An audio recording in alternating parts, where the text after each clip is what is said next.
2026 में एक महान इंसान ने एक रेजोल्यूशन लिया था। Mr. President, do you need the solution? I have. What's yours? Peace order. Peace order. और अपने रेजोल्यूशन को पूरा करते हुए पीसफुली बॉम्ब और मिसाइल गिराकर एक सॉवरेन कंट्री के प्रेसिडेंट को अगवा कर लिया। पीसफुली ये ईरान पर हमला करने जा रहे हैं और अब ये पीसफुली ग्रीनलैंड पे कब्जा करना चाहते हैं। और ये पीसफुल इंसान है डोनाल्ड ट्रम्प को ग्रीनलैंड किसी भी कीमत पे चाहिए।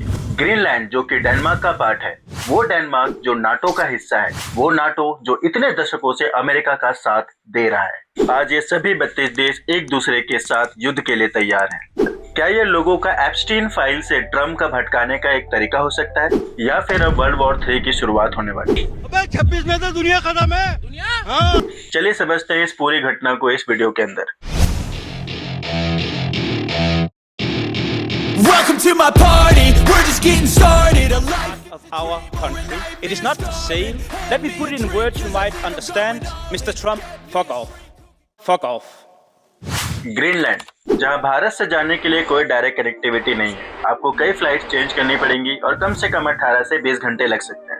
सर्दियों में जहां का टेम्परेचर -40 डिग्री हो जाता है और वहीं गर्मियों में यहाँ पे ज्यादा से ज्यादा 5 से 10 डिग्री सेल्सियस होता है। इसका 80% हिस्सा बर्फ के चादर से ढका हुआ है। उसके बावजूद इसे ग्रीनलैंड कहा जाता है। 10वीं सदी में एक इंसान था जिसका नाम था एरिक द रेड। उसे आइसलैंड से देश से निकाल दिया गया था क्योंकि उसके ऊपर आरोप था कि उसने कुछ लोगों का मर्डर किया है। इसलिए वो एक आइलैंड में अपना सेटलमेंट करता है और वो उस जगह का नाम ही ग्रीनलैंड रख देता है ताकि लोग इस नाम से अट्रैक्ट हो और वहां आकर बसने लगे। तब से इस जगह को ग्रीनलैंड कहा जाता है। खैर, काफी लोग यहाँ पर आकर बसने लगे जिन्हें नॉर्स कहा जाता था, जिन्हें हम वाइकिंग्स के नाम से भी जानते हैं। ये जगह मूल रूप से नॉर्वे से जुड़ी हुई थी। आगे चलकर 1380 में डेनमार्क और नॉर्वे एक ही राजशाही के तहत आ गए, जिन्हें हम डेनमार्क नॉर्वे यूनियन भी कहते हैं। लेकिन 1814 का साल यूरोप के इतिहास में एक बहुत बड़ा मोड़ था। ये वो समय था नेपोलियन वॉर्स के आखिरी चरण का, जहाँ पर एक तरफ थी नेपोलियन अलायंस और दूसरी तरफ थी ब्रिटिश, रूस, पर्शिया और स्वीडन यानी एंटी नेपोलियन अलायंस। जब नेपोलियन हारने लगा तो उसके साथ खड़े देशों को भी उसकी कीमत चुकानी पड़ी। जनवरी 1814 में डेनमार्क और स्वीडन के बीच हुआ ट्रीटी ऑफ कील। इस संधि में तय हुआ कि डेनमार्क को नॉर्वे स्वीडन को सौंपना पड़ेगा,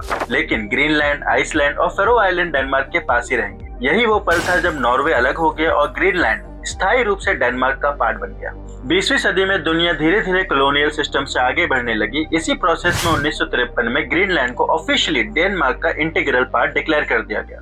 आज यहाँ पे लगभग 57,000 लोग रहते हैं। 2009 में इन्हें सेल्फ गवर्नमेंट भी मिल गया था, जिसकी वजह से ये ज्यादातर इंटरनल अफेयर्स खुद ही देखते हैं, लेकिन एक्सटर्नल अफेयर्स और डिफेंस अभी भी डेनमार्क देखता है, यानी कि ऑफिशियली ये जगह डेनमार्क की है।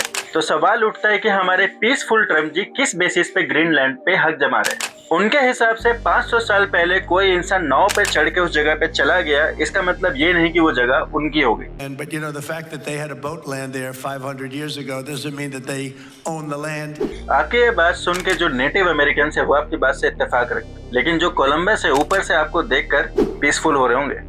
विशेषज्ञों का माने तो ट्रम्प ये ध्यान भटकाने के लिए कर रहे हैं और ये ध्यान भटकाया जा रहा है एप्स्टीन फाइल्स से। खैर, एप्स्टीन फाइल्स अपने आप में एक बहुत बड़ा टॉपिक है, लेकिन शॉर्ट में मैं आपको कुछ समझाने की कोशिश करता हूँ। जेफरी एप्स्टीन एक अमीर फाइनेंशियर था जो पावरफुल लोगों के बीच सोशल सर्कल में था। जेफरी एप्स्टीन माइनर लड़कियों का सेक्स ट्रैफिकिंग करता था। 14-17 साल की लड़कियों का सेक्सुअल एक्सप्लॉयटेशन और ट्रैफिकिंग करने के सीरियस चार्जेस थे। इन फाइल्स में कई पावरफुल लोगों के नाम आते हैं। डोनाल्ड ट्रम्प का नाम भी यहीं पर आता है। ट्रम्प और एप्स्टीन एक ही सोशल सर्कल का हिस्सा थे। ट्रम्प का नाम कॉन्टेक्ट लिस्ट और सोशल इवेंट्स में मिलता है और उनके पुराने स्टेटमेंट भी रिकॉर्ड पर हैं। ये फाइल्स बहुत सालों तक बंद थी। पब्लिक प्रेशर के आने के बाद इसे पब्लिकली अवेलेबल कराया गया है। ये डॉक्यूमेंट पूरे तरीके से रिलीज नहीं हुए हैं और कई जगह ब्लैक मार्केट से मिटाए भी गए हैं। उसके बाद भी साफ दिख रहा है कि कनेक्शन तो है। ट्रम्प के खिलाफ लोग मोर्चे निकाल रहे हैं, उनके खिलाफ स्टेटमेंट दे रहे हैं। A war with Venezuela that we illegally invaded.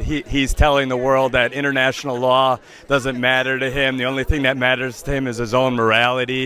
But the guy is a convicted felon or convicted rapist. इसमें कोई शक की बात नहीं है कि ट्रम्प लोगों का ध्यान भटकाना चाहते हैं। खैर, जो भी बात हो, लेकिन ग्रीनलैंड के सरकार ने ट्रम्प के प्रेशर के बाद भी ये बोला है कि वो अमेरिका को एक अलाय के रूप में जरूर देखता है, लेकिन इसका मतलब ये नहीं कि वो इसका हिस्सा बन जाए। En geopolitisk krise, og hvis vi skal vælge mellem USA og Danmark her og nu, så vælger vi Danmark. तो डेनमार्क ने उन्हें साफ साफ बोल दिया है कि ग्रीनलैंड हम किसी भी हाल में आपको नहीं देंगे। आपको मिलिट्री एक्शन लेना है तो आप ले लो। Mr. Trump, fuck off. और हमारे पीसफुल डोनाल्ड ट्रम्प जो है वो शायद ले भी लें। अब ट्रम्प की प्रॉब्लम ये है कि डेनमार्क वेनेजुला तो है नहीं कि वहाँ पे लूटमार मचा दिया, वहाँ की तख्ता पलट कर दी, वो तो नाटो का हिस्सा है।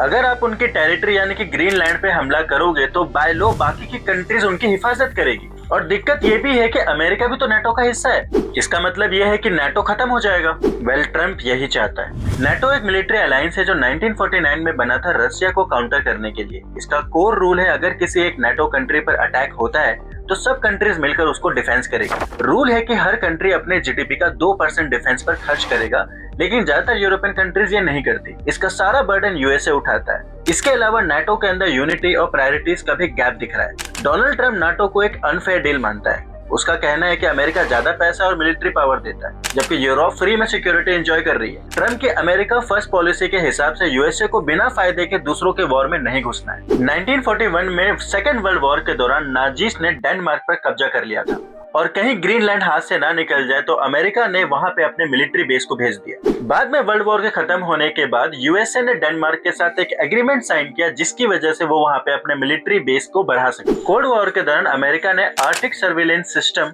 और अमेरिका के मिसाइल वार्निंग सिस्टम यहीं पर बनाए, जो कि इनके डिफेंस सिस्टम का बैकबोन है। लेकिन अमेरिका यहाँ नहीं रुका। उसने ग्रीनलैंड को खरीदने की कोशिश कई बार की। 1867 में अलास्का को खरीदने के बाद उसने ग्रीनलैंड को भी डील का हिस्सा बनाने की कोशिश की, लेकिन बात नहीं बन पाई। 1946 में प्रेसिडेंट ट्रूमैन ने डेनमार्क को $100 मिलियन कैश ऑफर किया, लेकिन डेनमार्क ने सीधा और क्लियर मना कर दिया। डोनाल्ड ट्रम्प ने फिर 2019 में फिर से इसे खरीदने की कोशिश की, लेकिन डेनमार्क ने ऐसा मना किया कि ये बात पब्लिकली उछल गई और कंट्रोवर्सी का हिस्सा बन गई। ट्रम्प ग्रीनलैंड को सिर्फ एक बर्फ से ढका हुआ आइलैंड नहीं मानता।